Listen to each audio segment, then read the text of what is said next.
Hello guys, നമുക്കിന്നൊരു apple ഫിൽ puffs ഉണ്ടാക്കിയാലോ. നമുക്ക് ആദ്യം തന്നെ ഈ ആപ്പിളിൽ ജസ്റ്റ് ഒന്ന് തൊലി കളഞ്ഞെടുക്കണം. അപ്പോൾ നല്ലോണം തൊലി കളഞ്ഞിട്ട് അത് നമുക്ക് ചെറിയ ചെറിയ പീസസ് ആയിട്ട് നമുക്കൊന്ന് കട്ട് ചെയ്തെടുക്കാം. അപ്പോൾ കട്ട് ചെയ്ത് നമുക്ക് വേണമെങ്കിൽ ചെറിയ പീസസ് ആയിട്ട് കട്ട് ചെയ്യാം. ഞാനൊരു മീഡിയം ലെവലിലാണ് കട്ട് ചെയ്യുന്നത്. അപ്പോൾ നമുക്കിങ്ങനെ കട്ട് ചെയ്ത് കഴിയുമ്പോഴത്തേക്കും ഇതിങ്ങനെ ഒരു കുറച്ച് മീഡിയം സൈസായിട്ടാണ് ഇരിക്കുന്നത്. നിങ്ങൾക്ക് വേണമെങ്കിൽ ഗ്രീൻ ആപ്പിൾ യൂസ് ചെയ്യാം, വേണമെങ്കിൽ റെഡ് ആപ്പിൾ യൂസ് ചെയ്യാം. ഞാനിവിടെ റെഡ് ആപ്പിളാണ് ഞാൻ യൂസ് ചെയ്യുന്നത്. അറൗണ്ട് 3 ആപ്പിൾസാണ് യൂസ് ചെയ്തിരിക്കുന്നത്. അതായത് നമുക്കൊരു പാനിലേക്ക് കുറച്ച് ബട്ടർ ഇട്ടിട്ട് അതിലേക്ക് ബട്ടർ മെൽറ്റായി കഴിയുമ്പോൾ നമുക്ക് നമ്മുടെ ആപ്പിൾസ് ഇട്ട് കൊടുക്കാം. ഈ ആപ്പിൾസ് ഇട്ട് കൊടുത്ത് കഴിയുമ്പോഴത്തേക്കും കുറച്ച് കഴിയുമ്പോഴത്തേക്കും നല്ലോണം അതിൽ നിന്നൊരു വെള്ളം വരാൻ തുടങ്ങും. അത് കഴിയുമ്പോഴത്തേക്കും കുറച്ച് ഉപ്പ് ഇട്ട് കൊടുത്ത് അതിലേക്ക് ആവശ്യമുള്ള പഞ്ചസാര, ഞാനൊരു 4 ടേബിൾ സ്പൂൺ പഞ്ചസാര എടുത്തിരിക്കുന്നത്.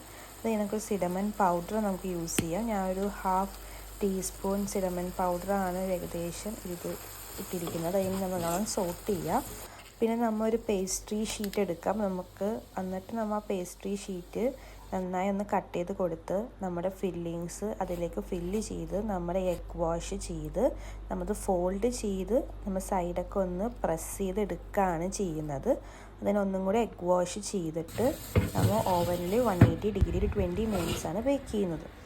ഞാൻ ബേക്ക് ചെയ്യുന്നതിന് മുമ്പായിട്ട് അതിൻ്റെ ടോപ്പിലായിട്ട് കുറച്ച് നമ്മൾ ഷുഗർ ആഡ് ചെയ്ത് കൊടുത്തിട്ടുണ്ട്. അപ്പോൾ അതുകൊണ്ട് നല്ലൊരു ടേസ്റ്റ് ആയിരിക്കും കിട്ടുക. അപ്പോൾ നമ്മുടെ ആപ്പിൾ ഫില്ല് റെഡി ആയിട്ടുണ്ട്. ആപ്പിൾ ഫിൽ പപ്സ് നമ്മുടെ ജർമ്മൻകാരുടെ കുറച്ച് ഫേവറേറ്റ് ആയിട്ടുള്ള സ്നാക്കാണ്. അപ്പോൾ എല്ലാവരും ഒന്ന് ട്രൈ ചെയ്ത് നോക്കിയിട്ട് പറയണേ. റെസിപ്പിക്ക് വേണ്ടി കമൻറ്റ് ചെയ്യുക.